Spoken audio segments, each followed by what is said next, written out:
வாழ்க்கை அப்படின்றது அவ்வளவு ஈஸி இல்ல. எவ்வளவு கஷ்டப்பட்டு வாங்கியிருப்பாரு இந்த மனுஷன். இவரோட அழுகை வலி நிறைந்த இந்த வீடியோவுக்கு பின்னால அவ்வளவு பெரிய இமோஷனல் இருக்குது.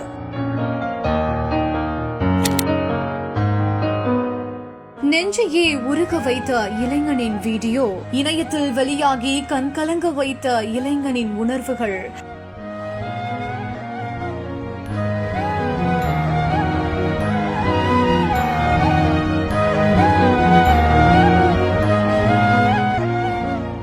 ராஜஸ்தான் மாநிலம் ஜெய்ப்பூர்ல பெய்த கனமழையினால ராம்நிவாஸ் பாக் அருகே வெள்ளம் சூழ்ந்திருக்குது. அப்ப அந்த வழியா இளைஞர் ஒருத்தர் இருசக்கர வாகனத்துல வந்திருக்காராமா. அப்போ அவரு வச்சிருந்த மொபைல் போன் அந்த தண்ணியில விழுந்திருக்குது.